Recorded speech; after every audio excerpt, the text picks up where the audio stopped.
down to how well we prepare this week, and playing 3 plays football come next week. We do know that they're a tough football team. They know how to play us well, and they compete and play the game the right way, and that's why they've had so much success over the past several years, and it's been no different against us. They play us well every time we play them, so we expect it to be the same kind of game this week. Do we have the best coverage in Boston? Of course we do. You know that.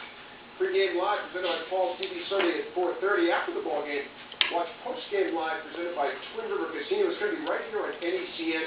It's the early class. You can get the analysis of former Super Bowl players Troy Brown and Ty Law before and after the game. For their 6th straight win tonight at the Garden, they host the lowly Bobcat Charlotte, a dismal 9-27. And get this, they've lost 22 of their last 24 games. Into the Bulls training camp for the Bucs. He's practicing in Wilmington today. All eyes on young defenseman Dougie Hamilton, just 19 years old. He was the Blues' first-round pick in 2011, and is hoping to have a huge impact on the big club this season.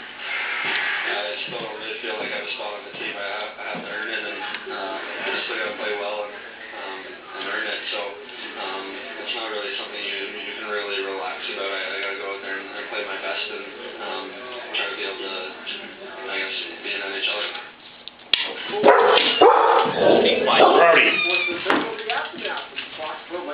Hi.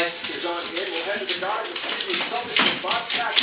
But more on the Bruins in that Brody, get out of there. Hi. You like teas? Bob, it's so sweet. Thank you. I wonder if Think that was enough? Oyster Choice West Patches. Take a look how will Rob Gronkowski's season-ending injury impact Patriots offense for Sunday.